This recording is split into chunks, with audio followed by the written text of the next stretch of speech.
Ladies and gentlemen, this is a public service announcement. For regular viewers and listeners of AWI Pod, please do not be offended, as this program contains good wrestling. It's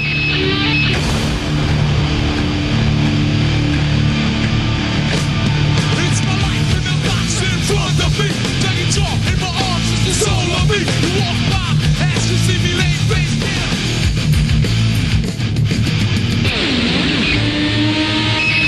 Come and find the thorn in your eye.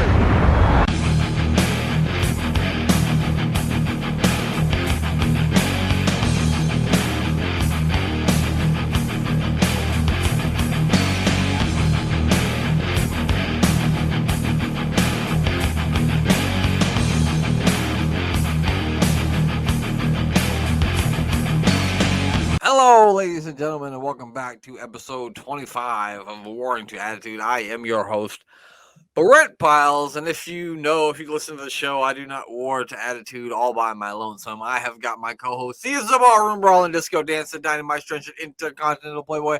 Folks, he's more over than the Judgment Day. Wasn't payback this weekend. G.A. Russell Knight, Glenn, how you doing? Not too bad. It just is very, very sticky here, and I'm sweating buckets. You're ready for winter time, huh, Glenn? No, I just wanted the humidity to drop a bit. Yeah, I get it. It's supposed to get nicer toward the end of this week here in Nebraska, but it has been in the 90s for a while. So there's that. I feel like we always open up this show with the conversation about the weather. Yeah, well, I'm English. What do you expect? We're also both above the age of. I'm almost 40. Glenn's above the age of 40. Therefore, every conversation we ever have starts about the weather. Yes, yeah. Either starts about weather or like your local sports team. Like mine's always a conversation about the Nebraska Cornhuskers. Like, oh, how are we gonna fuck up the game this week? Like we fucked up the game last week. And I'm sure yours is probably something about soccer. Wherever you go somewhere. Yeah. Well, they tried their best this week, but they didn't manage it. They did try their best to lose it, but they managed to, save the best for last, I guess you would say, right? Yeah, for once the old VAR was on our side. Yeah, the VAR taketh away and the VAR giveth, because it took a penalty from us. To be fair, which probably wasn't a penalty upon replay when you look. When you see the replay, he just sort of fell down between the two guys. They didn't actually make contact with him. Yeah, and if there was any contact, it was very minimal. Yeah, it definitely wasn't enough. But then we got one back when they took it away on the offsides. In fairness to them, they probably deserved that goal, but that's not the way it went. So, oh dear. Sorry. I am sorry to any Manchester United fans. Actually, I'm not. I'm not sorry to any Manchester United fans. I apologize for apologizing because I'm not sorry. I'm glad that it happened. Okay, I think we need to go to Newark. Yeah, don't you? Well, I wanted to ask you how you felt about the premium live event that took place. Oh, yeah, that was very good, wasn't it? I did. I also thought it was very good. Yeah, there wasn't a match on that thing that I didn't think was a good match. I might not have loved the finish or the way every match went, but I did enjoy every match. I thought every match was entertaining. And we're joint champions now. We are. We the ones. We're the ones. That's right. Yeah, it was as though after all the positives about All In, the WWE stars basically went, hold our beer. Right. You want to see a wrestling show? Here it is. Yeah, it was. They definitely didn't have 80,000 fans in that thing, but it was still a very, very good pay. And I think we all expressed this on our preview show that none of us were really over the moon excited about it. No. Well, those always end up being the best ones. It surpassed expectations as usual. Yeah, this one was really good. I mean, is what you get hyped for the disappointments. Yeah, like SummerSlam. Yeah, that's it. And I think it says something that they were able to do a show where they had no Usos, no bloodline at all, and they were still able to have success with it. I think that says something because it's been a while since we haven't seen at least someone on the bloodline on a premium live event. It's because they've been not only sort of doing the Usos and the bloodline story, but they've been building up other stories as well. Yeah. This thing between Seth Rollins and Shinsuke with the bad back and everything, and Chad Gable getting wins one way or another against Gunther to get his title chance, and right, those sort of things. So there was points all those matches. It was the blow off between Trish Stratus and Becky. Which I think we both agree that's been one of the better cage matches I've seen in a long time. Very, very good. Yeah, it was. If you don't know, just look at Trish Stratus's forehead. You'll figure it out. Yeah, and all the bruises down her arms and everything as well. Lord, black and blue. I venture to say that I think that might be the greatest Trish Stratus match ever. I think. Oh yeah. Whoever. She obviously come back invested in what she's going to be doing. Right.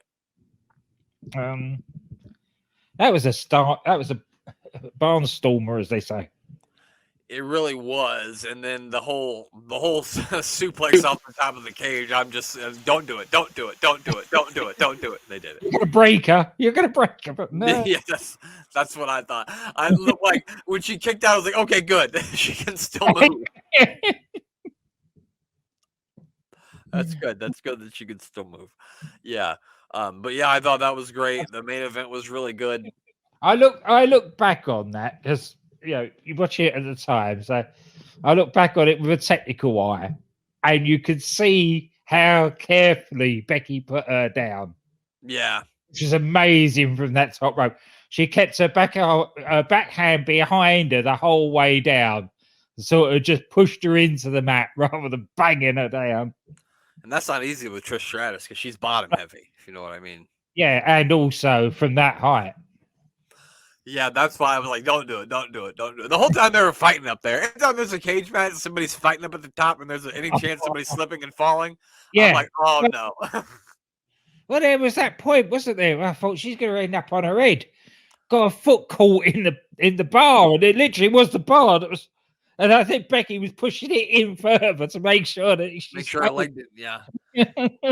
Oh fuck! Maybe it's just because I'm old. When I was a little kid, I would have thought that was cool, but like now, I'm like, oh no, no one hurt themselves. But yes, a very good premium live event for my taste. Yeah, so 2 thumbs up for me on that one. Yep, and me. And we got all our predictions right. Everyone? Yeah, apart from the mayor's one. Oh yeah, Austin Theory. Yeah, he went for Theory. That was the only one the mayor got wrong, huh? Yeah, that was the only one that we differed on. You hear that, Mayor of Canton? You can blame this on Austin Theory's face. But anyway, Glenn, are you ready to go back to 1997 to the Bob Carpenter Center in Newark, Delaware? Yeah, why not? I had heard of Newark, New Jersey, but I was not aware that there was a Newark, Delaware. No, neither was I until I watched this. Yeah, so there's that. I usually give you information about the arena and events that are taking place there, but there ain't nothing going on there. The only thing I can tell you is that the University of Delaware plays their men's and women's basketball games there.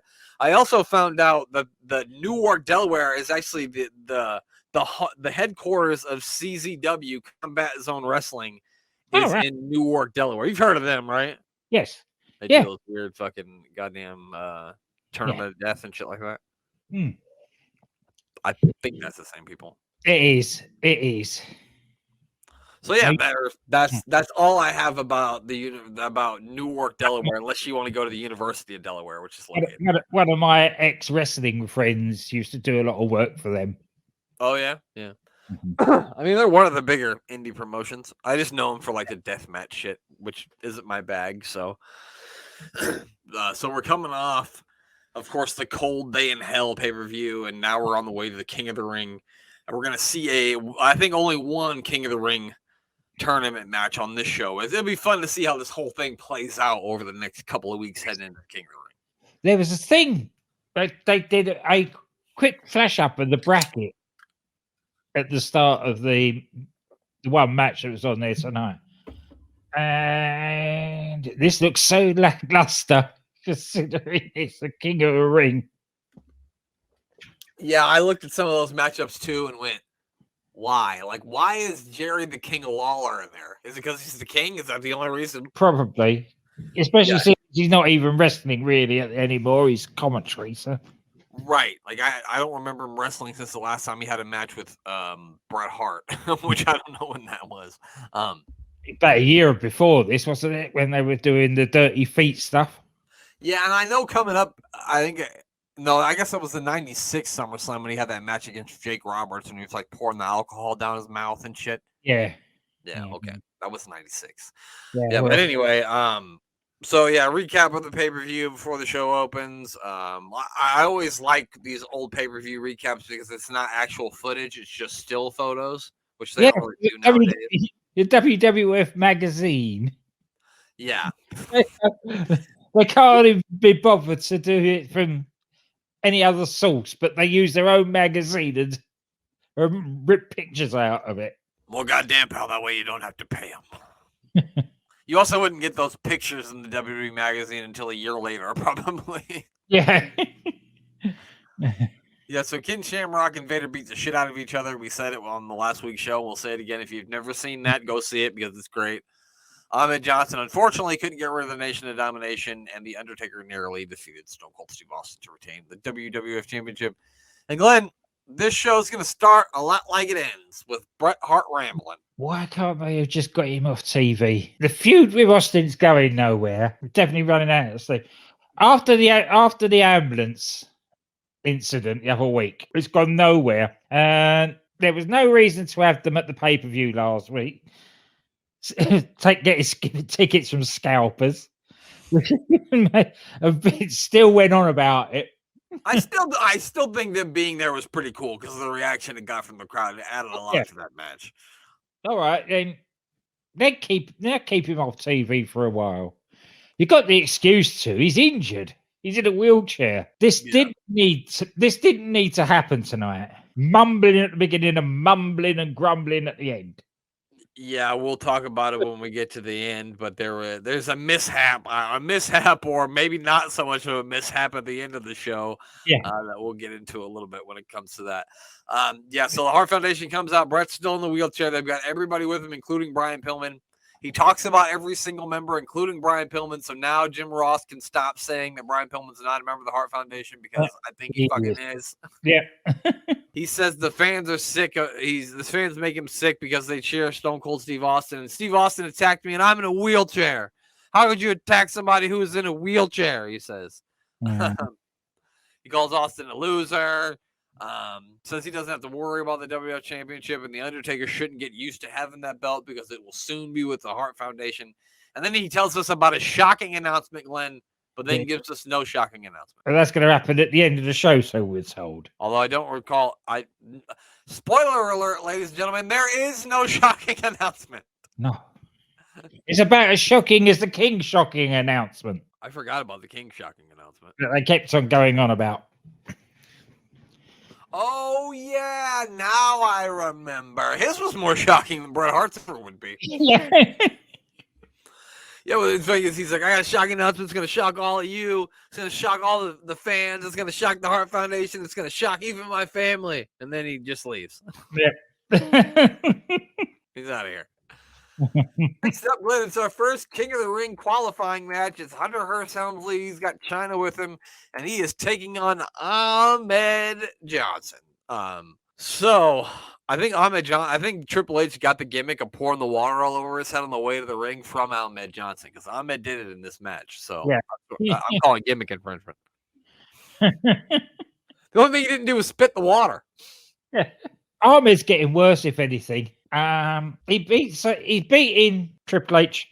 It's easy to say than Hunter Hearst Helmsley all the time. we know he's not quite Triple H yet, but We'll get there. yeah. And then he gives him this press slam where he just sort of picks him up and puts him down. And as he's getting up, he tries an axe kick, which misses him by about a foot. Yeah. It's a short match. Ahmed hits the spine buster, and then it looks like he's going to go for his finisher, but then China grabs a chair, gets in the ring, hits Ahmed in the back, which gets Hunter DQ'd. Johnson then gives chase to Hunter. He takes Hunter down, starts working him over, but then China fucking takes Ahmed down, like gets on top of him and starts working him over. Yeah. Why? What was the point in that? Yeah, I don't know. Hunter wasn't in any danger or anything at that point. He wasn't going to lose the match. All she's done there is got him disqualified. He should be well pissed with her, really. Yeah, and another thing is, like, I'm pretty goddamn sure that the 1997 King of the Ring is fucking Triple H. And he just lost in the first fucking round, Glenn, so I'm lost. Yeah. I mean, maybe I'm wrong, but I'm pretty sure he's the 97 King of the Ring. Wasn't he 96 King of the Ring? No, so he was supposed to be 96, but they got in trouble for that Madison Square Garden situation. And so then Stone Cold Steve Austin got it, and then Triple H wanted it 97. Oh, right.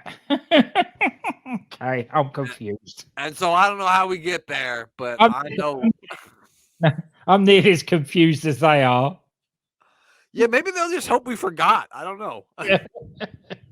Who knows? Maybe it'll be explained. Maybe Triple H used one of we'll see as we go along, obviously. Yeah, he used one of his rich lawyers to work out some scenario where he got back in the fucking tournament or something.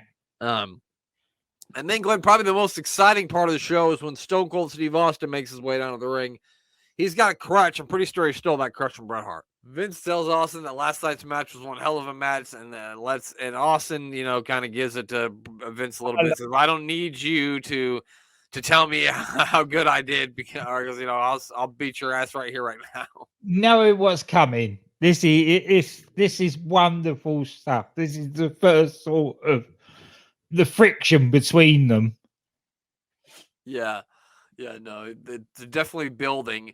And I remember being like a kid, and like I remember like Vince McMahon like not seeming to want to have like Austin be the champion, even going into WrestleMania 14. Yeah. And I always was like, why is he being like that? I guess I forgot about shit like this. My young teenage brain forgot about all this shit back in the day where he stunned him and threatened to whip his ass multiple times. I guess I forgot about that. Yeah.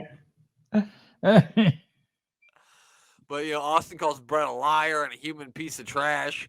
He then asks Vince if he knows anything about snakes, and Vince said he doesn't want to comment. And Austin says, "Of course you're not, because you're a wussy." Yeah. You don't go around killing many snakes in Connecticut, he says. No, probably not. No, but I mean, Vince grew up in a trailer park in fucking North Carolina, I think. So he probably has killed a snake, maybe. Yeah. And then he goes over. He gave him a lesson in killing snakes, and you take a shovel and take off its head. But in this case, he's going to start with the arse of the snake. Brian Pillman. Yeah, Brian Pillman is exactly that, the ass of a snake. He says that he tells Brian Pillman that his ass is his, and that's the bottom line, of course, because Stone Cold said so. And then it only goes downhill from here, Glenn. Well, there is a match coming up that me and you are going to watch together and enjoy watching two men get the shit kicked out of them. So stay tuned for that. Yeah. And then they inform us about the big debut tonight. You want to talk about the big debut tonight, Glenn? Who is it? Scott Putski. And the crowd goes mild. The son of Ivan Putski, which they do one of their typical video packages of, so people can go mild about that as well, who don't care about what went on in 1900 Frozen to Death. Right. Like I would have been like the demographic wrestling fan that they were going after. And I watched wrestling, in the late 80s, early 90s, and I couldn't have fucking told you who fucking Ivan Putski was. So why would anyone care? He looked like a fucking Oompa Loompa is what he looked like. All he needed was green hair. Yeah, I made a note on this. JR says in commentary that Scott has great potential if he's half as good as his father. Now, I've seen some of Ivan's matches watching the old stuff back in the day. And believe me, Scott is nowhere near as good as his father. I mean, maybe he can do more fucking high flying shit than his father, but as far as like in ring charisma and shit like that, he's got none of that. Yeah. Looking at this, the history of this match, Al Snow, who if anybody doesn't know, is Leif Cassidy. He actually handed in his notice after this match. This is when he said, "Fuck this shit, I'm out," huh? Yeah, because that at the end of this, where he gets really pissed off. Oh, yep. Obviously genuine.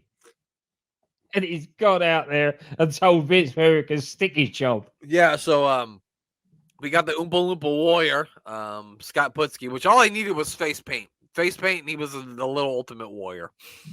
It says here, when he went to Vince, Vince's response was to pitch an idea where he played the world's greatest luchador and spoofed masked Mexican wrestlers to set up a crossover with AAA. Apparently, that idea never came to fruition. Instead, Snow just got sent to ECW instead and reinvented himself, which is true. Which is funny because in my notes here, I wrote down, I think Al Snow's I think Leif Cassidy's about to start talking to a mannequin head. Yeah. Yeah, I did. So yeah, Scott Putski wins. He went to TCU University. If you didn't know, JR told us because as you know, JR doesn't know anyone who didn't go to college. Slow pace match. If you would have closed your eyes, you would have fell asleep during it. Scott Putski wins with a German suplex, by the way. Where does JR get his information from? Because he debuted in GWF back in the mid 1980s. Scott Putski? Yeah. Oh. So if he'd only just come out of college, he was wrestling where he was still in college. And for the age of about 10.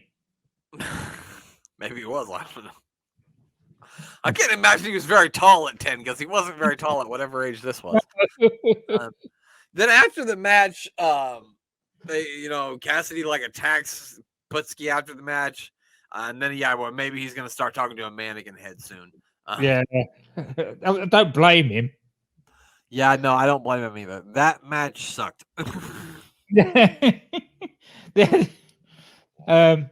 I use the Scott's Blog of Doom occasionally with my bits and pieces here.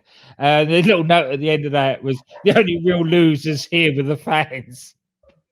Yeah, no fucking kidding. No fucking kidding.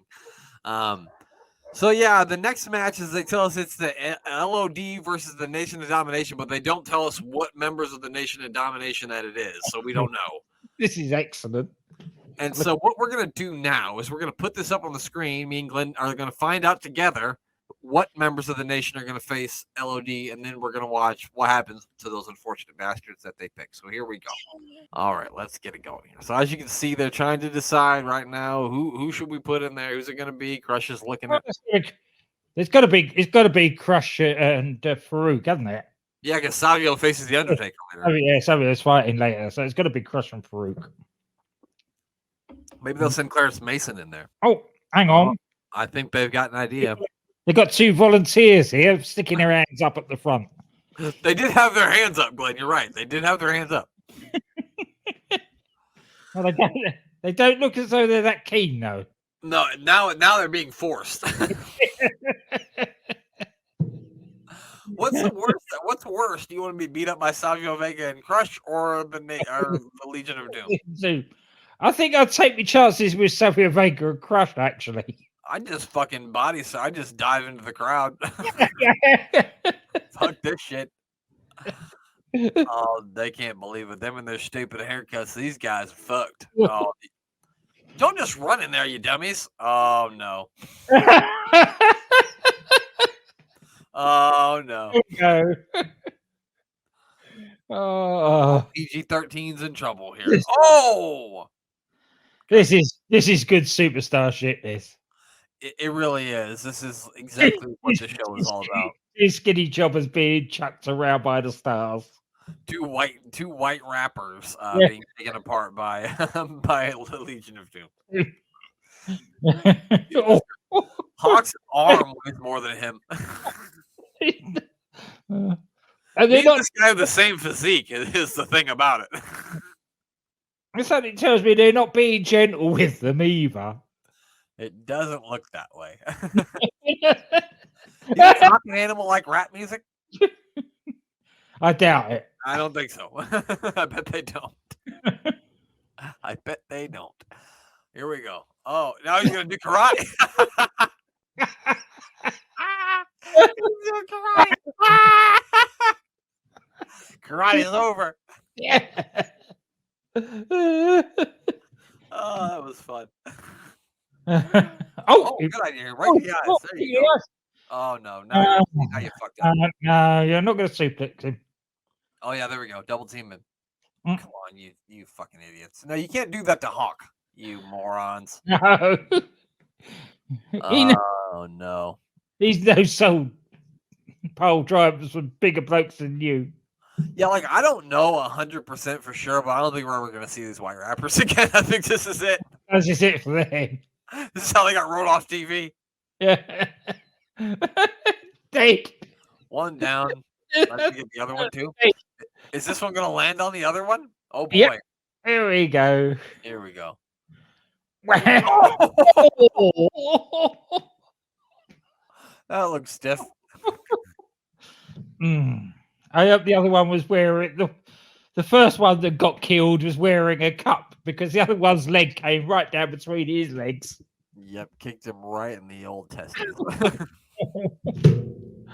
Wonderful. Well, that was a lot of fun. So yeah, the Nation Domination turned their back and walked out on the White Robbers after that. So I don't think we'll be seeing old PG-13 anymore. They're back to the USWA. And then so we get another one of those weird like reality check videos. And it's like some lady talking about how her husband's fat and lazy. But then all of a sudden when he starts dancing around like Shawn Michaels, she's really attracted to him. I guess. I don't know. Yeah. Then every time the wife gets mad at me, I usually just put Sexy Boy on and strut around. Yeah. That's normal. That's what normal people do. Didn't she say like maybe it's his new George Clooney haircut? Yeah, she did. His hair was the same as the beginning. It came out. Clearly, she's got a tumor or she's on drugs. That's all right. Something's wrong with her. Yeah. She needs to see a doctor. We then come back and they've got Mankind who's going to give us an announcement.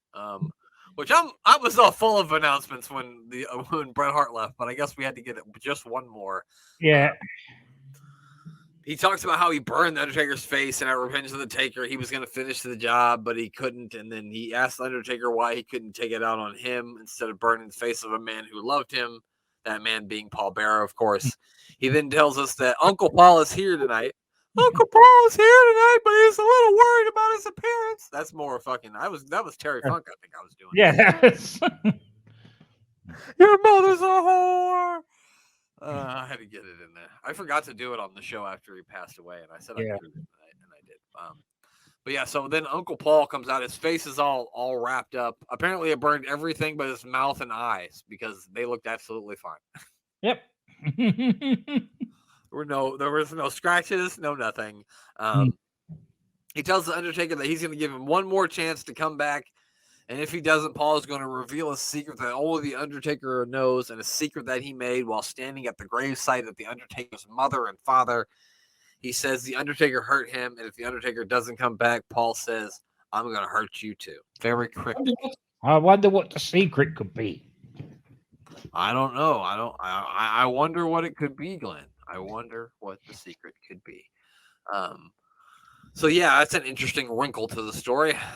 Yes. And actually, that going forward, that it actually improves the story because it's how Paul Bearer gets the control back of the Undertaker for a bit. Yeah, definitely good. Some good stuff is definitely coming in the year 1997. Some even better stuff than we've been witnessing. Not this show so much, but the last few Raws have been good. Yeah. Mm-hmm. They do the whole show restarting thing where we get the whole, opening sequence and the fireworks and the whole show restarts. And then Farouk comes down to the ring for a little promo segment. And he says some things on here that I'm not going to say. No, just let's just say it wasn't necessary on an entertainment show.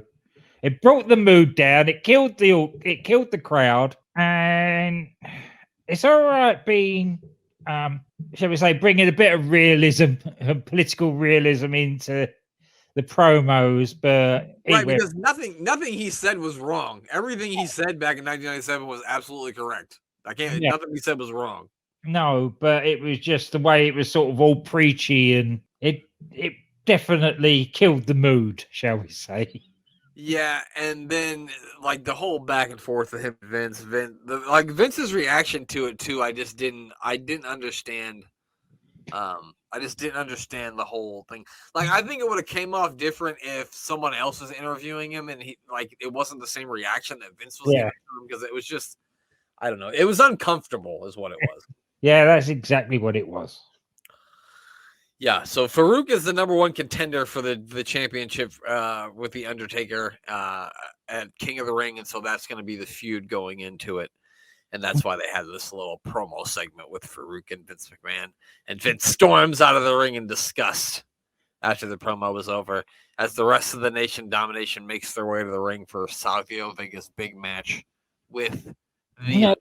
Just in case we haven't had enough of the Nation of Domination on this week's show. That's Savio Vega against the Undertaker now. The Nation was dominating this episode of Raw. And they're coming back from the break, and the match is already on. So we didn't even get the Undertaker's entrance. Nope. The best part of the show thing, we didn't even get it. No. Yeah, so Vega's working on the knee of the Undertaker. I think that's clearly he's trying to soften up the knee for when Farouk faces him at King of the Ring. This was a decent match, but it felt relatively short. I think it only went 4 or 5 minutes. No, it's not. And guess what? It's the Nation of Domination, so it ended in a DQ. Absolutely did. Yep. The Undertaker hit the choke slam. Looks like he's going to go for a tombstone, but of course Farouk and Crush hit the ring. They start beating the Undertaker down. Farouk starts whipping the Undertaker with the belt. He then grabs the WF title and holds it up before the Nation of Domination leaves the ring. Why do these people not realize as soon as you do that with the belt, and it still goes today as it did back then, you are cursing any chance you have of getting your hands on that as the winner of the title? Yep. Don't you win your last match before the pay-per-view, buddy. No. Don't do it. Yeah, don't take the match the night before. Yeah, just don't. Yeah. So we come back from the break, and Rob Van Dam is making his way to the ring, and he's going to be taking on Jeff fucking Hardy. Yeah, and this is Jerry the King Lawler's big surprise for everybody, because he's in the ring as well, and cuts his usual anti-ECW. I can't remember what he calls them.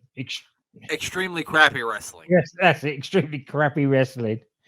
But Rob Van Dam is going to be dubbed Mr. Monday Night. Yep. And that he's jumped ship from ECW and come to join WWF. Much to the surprise of everybody.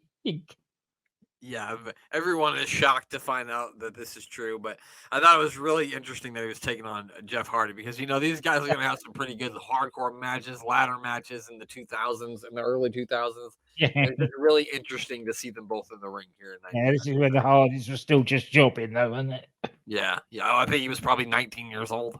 Yeah. So, yeah, RVD does some cool shit, of course. For 1997, he was doing some pretty fucking innovative shit, like not shit you had ever seen before, really, in 1997. So that was cool.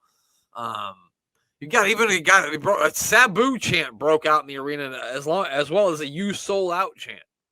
Yes. Yeah, it didn't take the crowd long to get into that, did it? It didn't. I would assume that I don't know how far Delaware is from Philly, but I would assume that that's probably like a hotbed for ECW there in Delaware over in the East Coast. So I'm sure they have a lot of people who knew what ECW was. RVD gets the win with a split-legged moonsault. RBD says that he's not going back to ECW, but Jim Ross also tells us that he doesn't have a WWF contract. So be that of what it may. So I don't know. I don't know. It'd be interesting to see where this goes because I really don't remember this whole Monday night, Mr. Monday Night run at all for Rob Van Dam. No, I don't. There's something in the back of my mind when I watched it and he said about that sort of rang a small bell, but I can't say I actually remembered it that much. Yeah. And then we get part 2 of the interview with Goldust. Well, it's more with the Dustin Rhodes because he wasn't Goldust. No, but this is kidding Goldust. Oh, yeah, you're right. Sorry, I thought you said interview with. Sorry, yeah, you're right. No, it's the death of Goldust. That's what it should be called. Because this is just killing the gimmick. What's the point? Yep. I didn't get it. I thought we said it all in part 1. I didn't think we needed more in part 2. Yeah. Anyway, that's it. There's not a lot to be said about it. They talked a lot about it. They talked about his daughter, and then they, of course, talked a lot about his relationship with his father again. And I'm just glad that there isn't going to be a part 3 because I just did not. I don't understand it. It does nothing for the Goldust character. You buried it. Yeah, I don't know whether this was intended to be the end of Goldust, and that they were hoping that Dusty would come over from WCW at this point, but it never happened. And yeah, I don't understand what the end game for any of this was. Yeah. I really don't. Really don't. And then we also hear the Undertaker's music playing, and then Undertaker hears us, joins us on the big screen. First, they ask him about Paul Bearer, and he says, certain events that occurred on the dark side are better never seeing the light of day. He then talks about Farouk, and I'm going to play it. As far as Farouk and my physical conditioning, I've never won a match with my physical conditioning. It's always been my mental state of mind. And Farouk, you've left me no choice. But now, I must do what I thought I never could. I must go to the Vault of Souls and open it and unleash a demon to help me do battle with the Force, a nation of destruction. You will all rest in peace.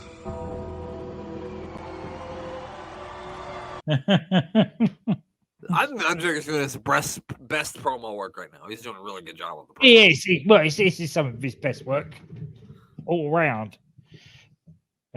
Although he says he's not, this is probably at his physical peak.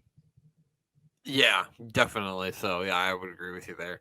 And then, this sprung out of nowhere. You figured that if this match was taking place, they would have promoted it. But this just sprung out of nowhere. We get Owen and the Bulldog versus Headbangers versus the New Blackjacks versus Furnace and LaFon in a 4-way elimination tag team match. I was so confused when they came back and all this humanity was in the ring. I was like, what the fuck is going on?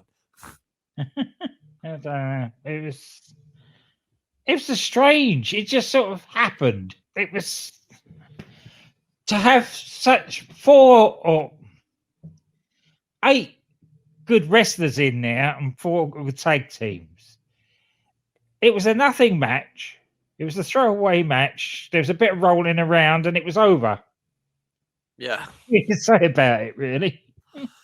Yeah, it came out of nowhere. It was pretty fast-paced and hard-hitting because it happened so quick. Furnace and LaFon are the first team out. Of course they are. Bradshaw hit a clothesline from hell. Then they go to a commercial. When they come back from the commercial break, we find out that the New Blackjacks were also eliminated because Furnace and LaFon grabbed Bradshaw's leg when he was doing a suplex on Mosh and then held it down for a 3 count. So now we're just down to Owen Hart and the Bulldog versus the Headbangers. And every time I watch the Headbangers, I'm pretty fucking impressed by them. I like the Headbangers a lot. I love what Jerry King Lawless. There was a comment he made in this where he goes on to JR about, but you don't like the Headbanger style of music, that you think Fleetwood Mac is a burger. That is good. That is good. It looks like the Headbangers get the win here when they do so Thrasher picks Mosh up for like a suplex up on the top rope, and then he just drops him body first down onto Owen Hart, and they get a 3 count, but Owen Hart's foot ends up being on the ropes. So the match gets restarted, and of course Owen and Bulldog end up winning the match, even though Bulldog pinned Thrasher, who wasn't legal, and Bulldog wasn't legal either. No, that didn't matter with this. No, it didn't matter. And then the Harts come back down to the ring, and I guess we're going to find out what Bret Hart's surprise is. Surprise, we ain't going to find out shit. The surprise is that we find out that he can't cut a decent long promo. Yeah, this was bad. He just rambled, didn't he? He did. He rambled, he stuttered, he couldn't think of anything to say. He seemed like a man who was stalling time, is what he seemed like to me. Yeah. Because he calls out Shawn Michaels, and then Michaels comes out, he takes off his jacket, and he says, "That's typical of you. You're always hot or cold." Yeah, yeah. You're really good. Yeah, he goes into this whole back and forth thing about how Shawn Michaels is good sometimes he's really blah, blah, blah. And literally, Shawn Michaels didn't say a word in here, did he? No. Wait, I suppose he actually genuinely looks stunned. Yeah. This obviously, we're creative, put this idea, this ranting and gibbering by Bret Hart wasn't what was meant to happen. Yeah. I don't know if Bret didn't know when he was going off the air, or they couldn't relate to the message to him that they were going off the air, or if he was just doing this to fuck with Shawn Michaels. But I know that this is a big area of contention between Shawn Michaels and Bret Hart. It's this little segment right here. There's a political term for it. It's called filibustering. Yes. Yeah, I'm aware. Yeah. Where they just talk till something runs out of time and they can't get. That was him. He was just filibustering his way through this. Yeah, he was all over the place. He said that, he said, "I'm going to tell you why I can't stand you." And then he would rattle off 3-4 things, and he'd be like, "Let me tell you why I can't stand you." And then he would go off on 3 or 4 more things. It's like, tell us why you can't stand him one time and let's get this over with. And he's still going on calling the audience scum and hyenas. He loves hyenas. Oh, right, yeah, hyenas. How many times did he call everybody hyenas? I think he had just saw The Lion King, and he's like, "Those fucking hyenas are really heels." Yeah. So I call people hyenas, they'll really hate me. Yeah. He says Shawn Michaels screwed him at WrestleMania 12, and then he wouldn't face him like a man. He's always bringing up the Girly magazine. He brings that up again. He sounded like I've heard crackheads on the street making more sense than Bret Hart made in this promo. He was just, I don't know. He was just going. That's how they go off air. And as they're going off air, we get from Jim Ross basically saying, "We're going to keep the cameras rolling." Right. Which thankfully, I don't know whether you got it on Peacock, but on the network, they showed the bit after. We did, yeah, we did. But that wasn't shown on the original version. On the original version, it went off the air, and they had to show it the next week. Yeah. Oh, dear. So we actually got to see Shawn Michaels shut him up by super kicking him out of his wheelchair. Yeah, and that was the best part. If Bret Hart had just said, "You screwed me at WrestleMania 12, you wouldn't face me like a man," and then he got up out of his wheelchair and was like, "You want to hit me, but you don't have the insides to do it," and then Shawn Michaels kicked him, and then it went off the air, that would have been fucking gold. But what we got was, "You went and I and I'm going to tell you why I hate you. But let me tell you why I hate you instead." That's what we. That was really good. That was, thank you. Good quote. Thank you. I've been working on that, Bret Hart. No, I'm just kidding. So yeah, then the Hart Foundation hits the ring. They start beating up Shawn Michaels when they finally catch him on the ramp. It looks like Bulldog's going to toss Shawn Michaels. He's got him up in the press slam.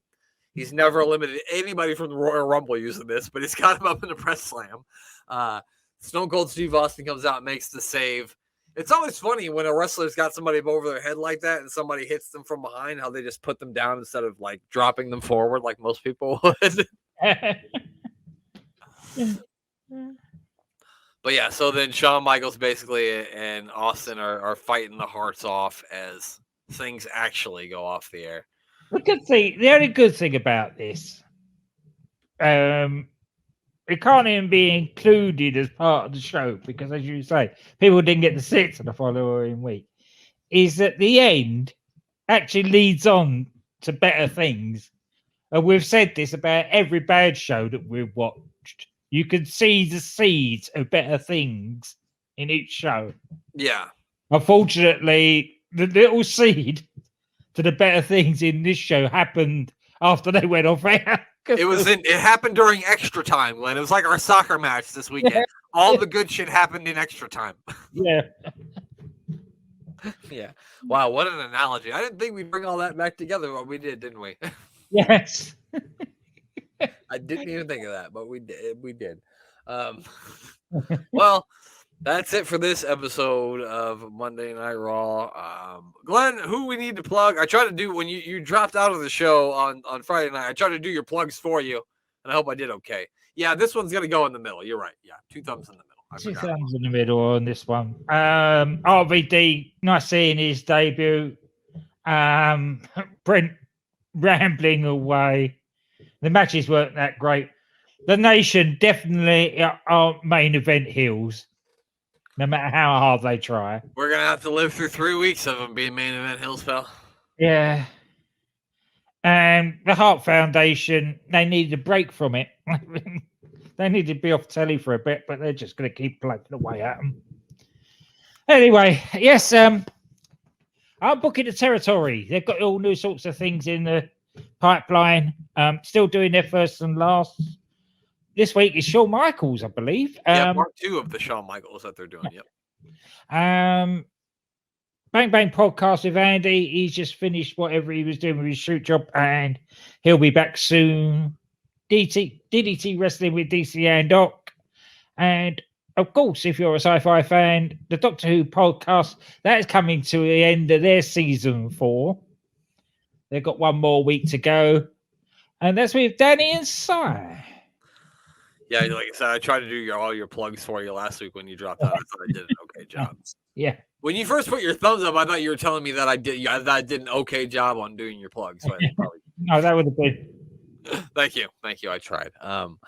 Yeah, make sure you check out Sports Wire Radio and give our buddy Thomas Bryce a follow on Instagram and X if you're into that sort of thing. It's Thomas Bryce 2020 on Instagram, Thomas Bryce 2017 on Twitter. And, of course, give the other member of our podcast team, the Mayor of Canton, a follow at Mayor of Canton. He does a meal with the mayor every Wednesday. Give that a listen. And make sure you check out our brand new show coming out this Friday. It's The Life and Times of I Don't Know Shit, The Life and Times of Psycho Sid. We got a little bit of a look at Lord Humongous this week. So that's going to be a lot of fun. Be on the lookout for that. Next week, the show starts properly.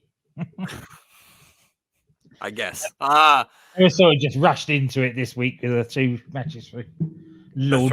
That's right. We dipped a toe in, is what we did. Yes, yeah, we dipped a toe. We dipped a toe. What you can say about Lord Humongous. Yeah, it was only for a cup of coffee, so I couldn't get a whole lot of Lord Humongous out of it. No. But I can get a nice long run out of Sid, I think. Oh, yeah, we're going to get a nice long run out of Sid. We'll get a nice long run out of Sid. But yeah, so that's it. That's all. There's only one thing left to do, and that's for Glenn to say goodbye. Goodbye.